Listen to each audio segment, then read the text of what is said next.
Is the world running out of ayahuasca? There is growing concern in the plant medicine community that because of increased global interest in this profoundly healing psychedelic brew, predominantly driven by seekers from the global north, that ayahuasca, an ancient ancestral plant medicine, is facing a sustainability crisis. In this video, I explore this controversial topic with ethnobotanist Chris Kilham. Chris Kilham is also known as the medicine hunter. He is the author of a number of books, including the Ayahuasca Test Pilot's Handbook, An Essential Guide to Ayahuasca Journeying, and The Lotus and the Bud, Cannabis, Consciousness, and Yoga Practice. My name is Lorna Liana, and I'm the founder of EntheoNation. We publish content about psychedelics, modern shamanism, and visionary culture. We are passionate about the therapeutic benefits of psychedelics when used safely, responsibly, and with integrity.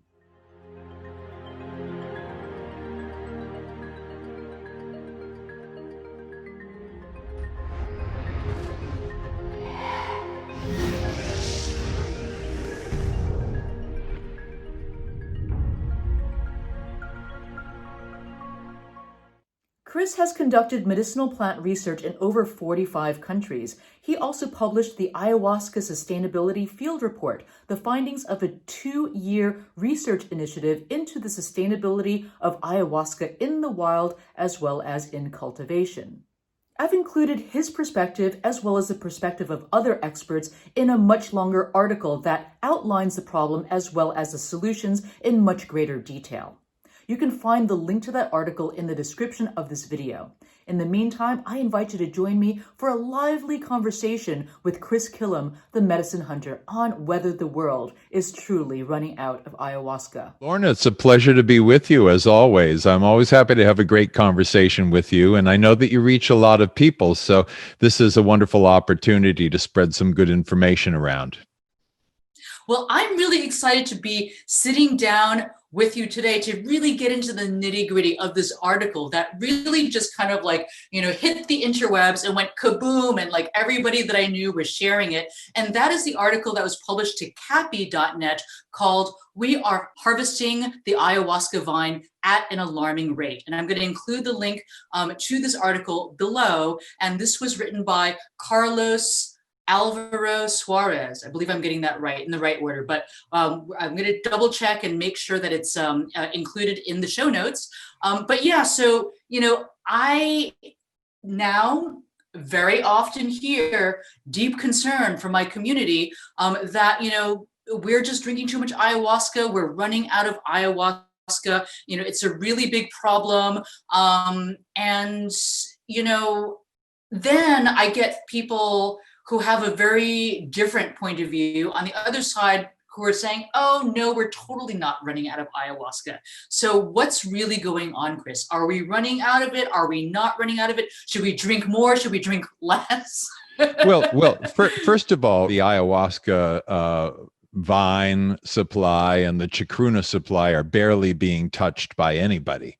COVID-19 has completely disabled the entire ayahuasca scene. And in Peru, the ayahuasca centers are closed. The major consumption, harvesting, and trade in the plants that are used to make ayahuasca has all but come to a total grinding halt. Of the 123 or 126 ayahuasca centers functioning outside of, in general Iquitos area, not one is open. Not one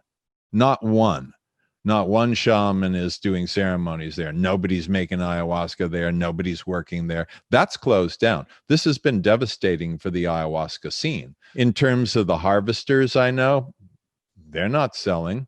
The transporters, they're not transporting. The people who have the warehouses, they're not warehousing. The people who are trading off to different centers from their warehouses, they're not doing any business. The people who make ayahuasca and then sell it to centers on a regular basis, they're not making any ayahuasca. Overall, the supply is as safe as it could be because it's barely being dented at all, except by locals, who are drinking in their own villages. But the ayahuasca scene in Loreto and Ucayali provinces in Peru, it's over. There's nothing going on.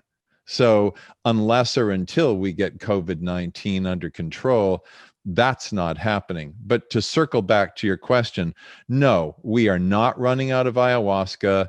That article was remarkably misleading. If I try to break it down, it sounds like in the wild, there's, plenty of ayahuasca. It's just that, in general, people are kind of lazy and they're not going to, go deeper into the forest. They're not motivated to go deeper into the forest in order to get more ayahuasca because it's heavy to carry out. So it's in there. There's copious supplies of it, but, people just kind of, they're going to go to where the lowest hanging fruit is and they're going to get it there. And then when it starts to run out there, then, prices are going to go up. Well, look, prices should go up. Okay. Okay. I mean, people do backbreaking labor out in the forest, and I'm one of the very few people who's gone out to some of the most remote places with harvesters and, gone and harvested with them and taken photographs with them and walked miles in and walked miles out. And you're right. It's very difficult work.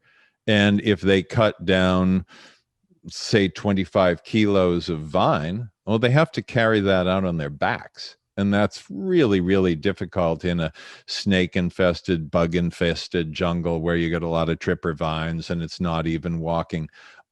So it is the case that the price will likely go up, and it should. That should not be an alarming thing. We need to make sure that the people who work in the whole chain of trade are not, in fact, living in abject poverty, which many of them are. From a very basic understanding of supply and demand, I think a lot of people, including myself, have thought that the reason why the ayahuasca prices are going up is because the supply is running out. So you're saying that the supply is not running out, but the prices are going up because of what? Because of the increase in cost of living and other incidentals? Name the popular thing whose price doesn't go up. Just pick an item. Toasters, blue jeans, shoes, hairbrushes. No, name anything at all. Mm-hmm. And of course the price goes up. A cup of coffee when I was a little kid was 5 cents. Okay. A cup of coffee can be $4. All right. And unfortunately, the people harvesting coffee are still living in abject poverty. But look, to cycle back and be more complete about answering some of your questions, the supply of ayahuasca, and I'm really talking about vine out there because chacruna, Psychotria viridis, is very easy and quick growing. It happens to be that there are really only a few high pressure areas in the Amazon where ayahuasca has been quite seriously over harvested. You're going to get that in Loreto and Ucayali provinces because you have the greatest number of ayahuasca centers there of any place on earth. But if you look at entities like Santo Daime or União de Vegetal, who have hundreds of thousands of people drinking ayahuasca every single week, they don't have any supply problem. Why? Because they cultivate it. And cultivation is something that is newer to Loreto and Ucayali provinces because they've always had so much wild vine available.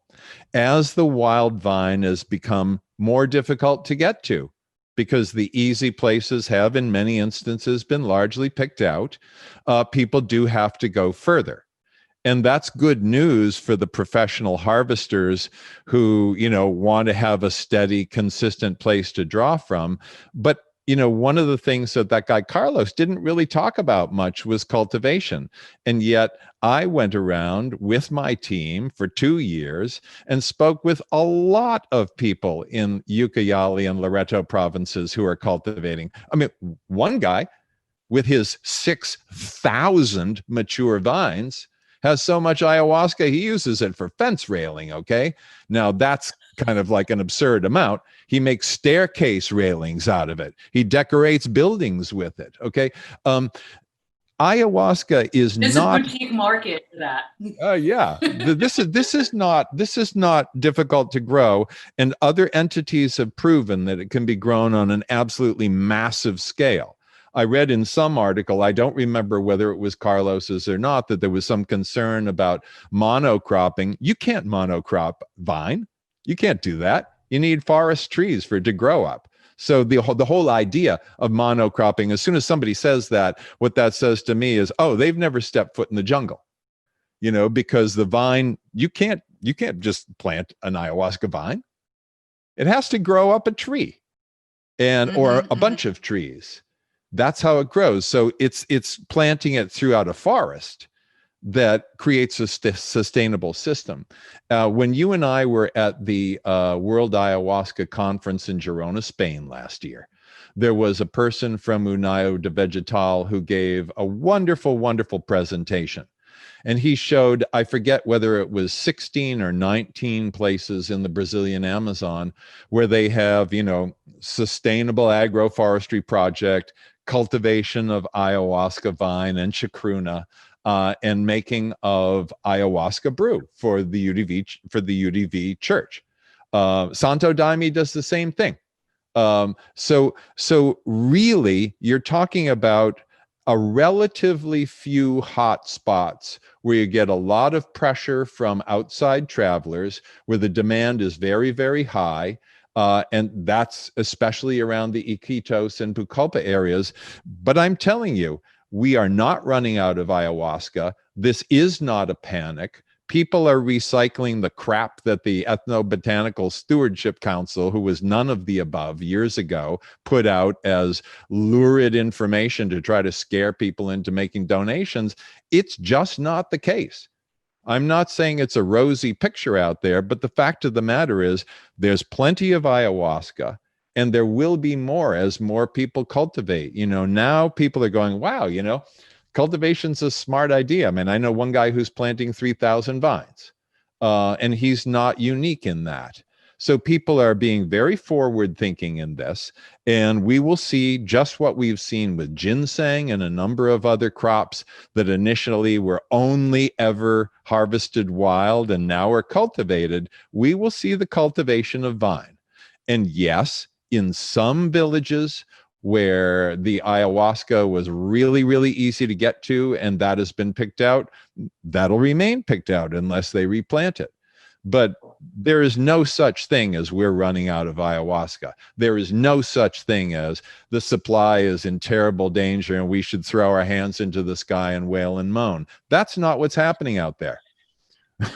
Okay, to be clear, we're talking about hotspots where a lot of the vine is picked out, and in these hotspots they don't have enough cultivated ayahuasca to meet their demand. Is that where the kind of like tension is, or are the gardens? Is there not enough gardening activity?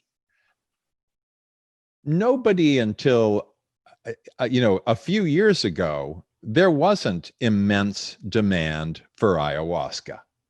This is a new phenomenon. It's not new in terms of people participating in ceremonies. It's not new in terms of tribal and indigenous use of ayahuasca. But in terms of this tremendous influx of people coming from different places to drink ayahuasca and sit with shamans, that's a relatively new thing. And that has unquestionably put pressure on local and regional populations of plants.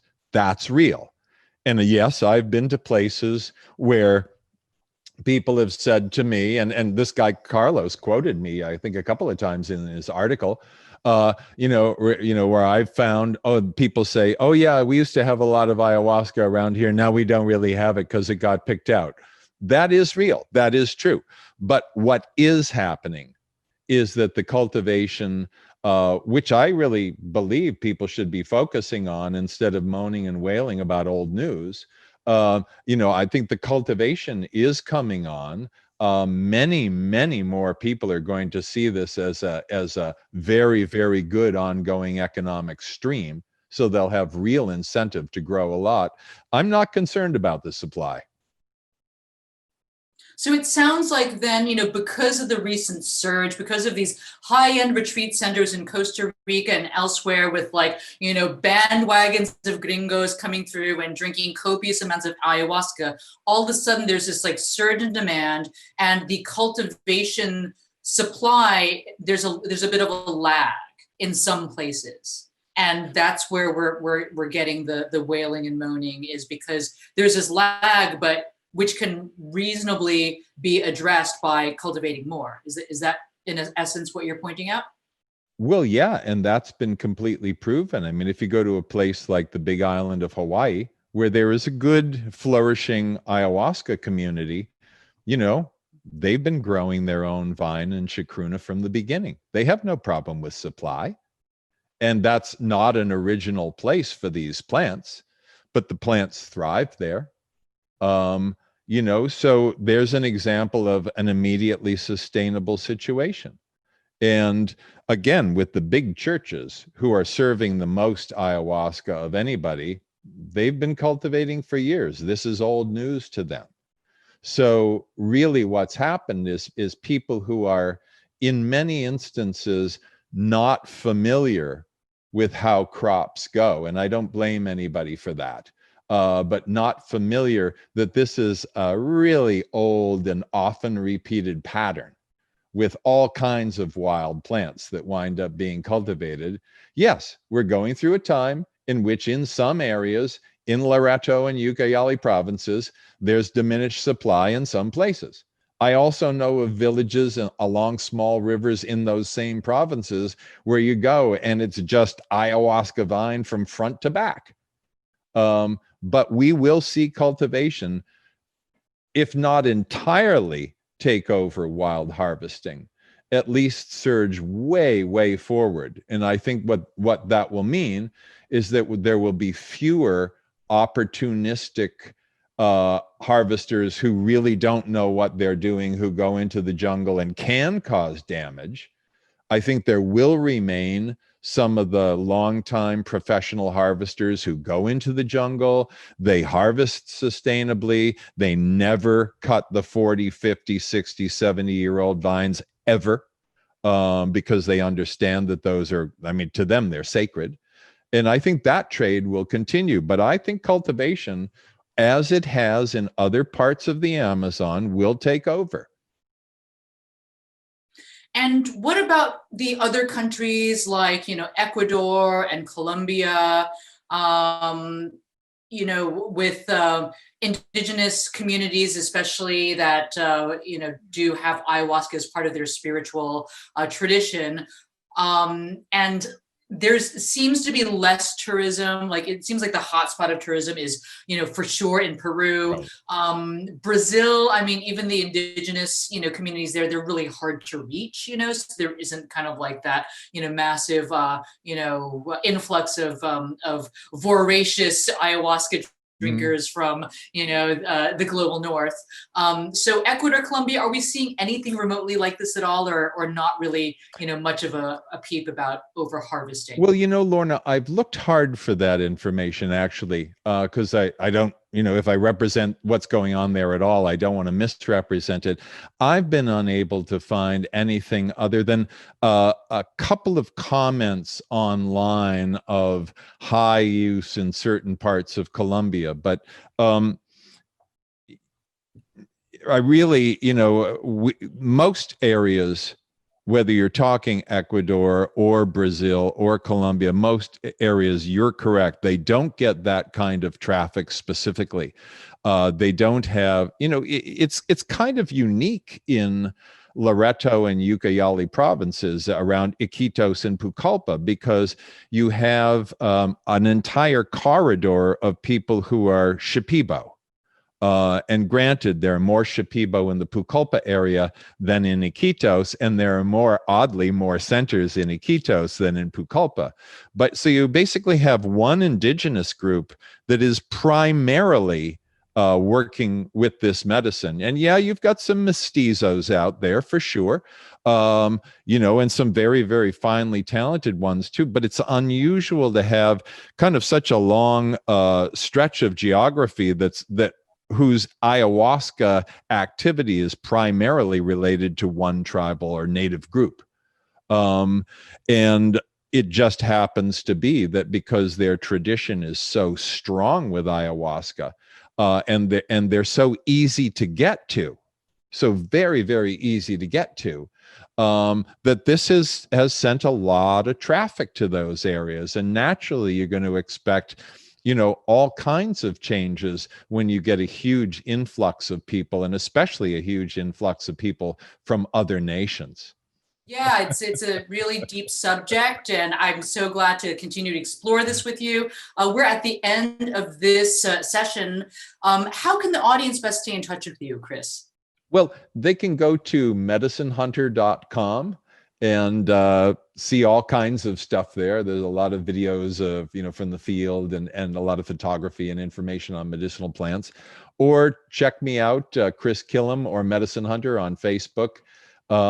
Those are probably some of the best ways, Lorna. And I really appreciate you letting me just sort of rant on about this. This is an important topic to me. It's a pleasure. It's always a pleasure. Well, thank you so much for joining us today. Want to wish you all the best. Stay safe out there, and bye for now. Bye for now. If you found this conversation to be valuable, then I want to invite you to my upcoming Plant Spirit Summit, which explores the fascinating intersection of ancestral plant spirit healing and modern psychedelic medicine. It's a free virtual summit, so anybody can sign up and view the content during the free public viewing window. I want to make sure that this information is available to anybody that wants to learn about the psychedelic renaissance and global shamanic revival. I will be speaking to some of the world's foremost experts in plant medicine, shamanism, psychedelic therapy, and advocacy. And I'll also be speaking to a number of indigenous wisdom keepers. You will learn about the emergent field of psychedelic medicine and how you can safely participate in the expanding world of psychedelic therapy and plant medicine shamanism. We'll also discuss some of the most pressing issues in the space, especially related to legality, safety, inclusion, diversity, and indigenous reciprocity, as well as what some of the solutions might be.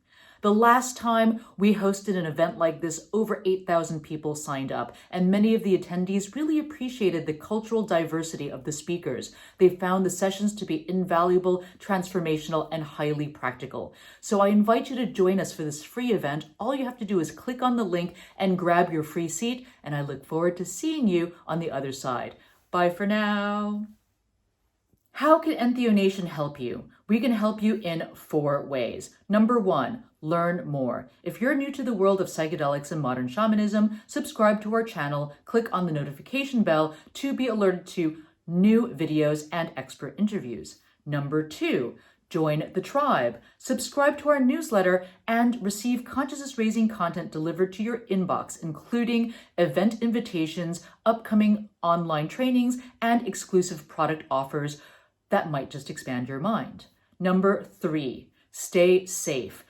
Learn what it takes to navigate the wild west of the psychedelic renaissance safely. Sign up for our Safe Ceremony Masterclass and connect with a shaman that's safe, qualified, and good. Simply go to EntheoNation.com/safety to sign up for the free training.